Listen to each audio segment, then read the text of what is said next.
what is this reflux disease? You know, I sometimes patient come to me and they say, you know, हमें acidity होती है, या मुझे gas बनती है.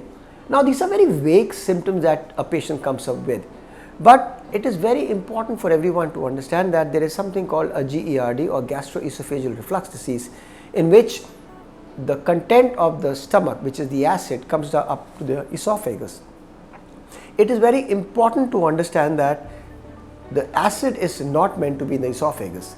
So when the acid comes to the esophagus, it changes the lining of the esophagus.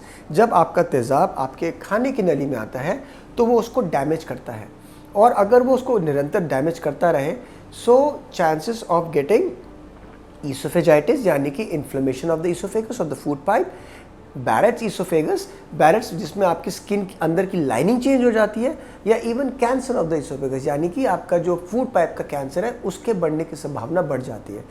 तो इसलिए अगर आपको रिफ्लक्स है, अगर आपको ऐसा लगता है कि सोते वक्त आपका तेज़ाब ऊपर आता है, या आपको लगता है कि आपकी होर्सनेस हो रही है, या आपको बार बार खांसी आती है, या आपको रेट्रोस्टर्नल पेन होता है यानी कि छाती के पीछे पेन हो रहा है, सो GERD को डायग्नोस करने के लिए या तो आप अपने गैस्ट्रोएंटरोलॉजिस्ट से मिल सकते हैं. You can see the gastroenterologist and do an upper GI endoscopy, जिससे हमें मालूम चल जाएगा. और what you can also do something called a 24-hour pH मेट्री, जिसमें हम एक 24 घंटे तक देखते हैं छोटे छोटे इलेक्ट्रोड्स लगा के कि आपके जो एसिड है वो ईसोफेगस में कितनी बार आ रहा है और ईसोफेगस का पीएच कितना डाउन हो रहा है. तो नंबर ऑफ एपिसोड्स देखे जाते हैं, and then we can actually see if you have gastroesophageal reflux disease.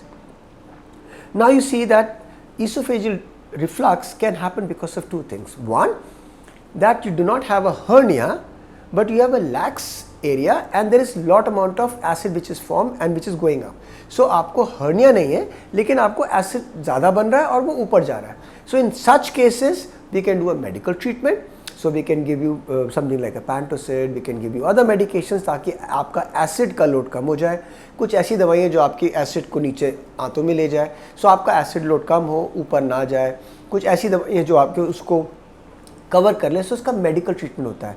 So we can do a medical treatment. But if you have a hiatus hernia, अगर आपको वहाँ हर्निया है, then medical management is usually not fruitful, and then we will have to do a small surgery called fundoplication, in which basically हम आपका जो यहाँ पर valve होता है उसको ठीक कर देते हैं ताकि ये रिफ्लक्स वापस ना आए.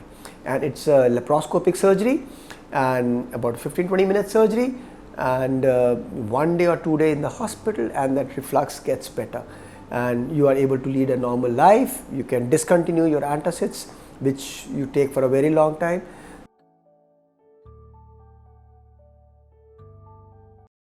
Subscribe to our YouTube channel and press the bell icon to get the latest healthcare updates.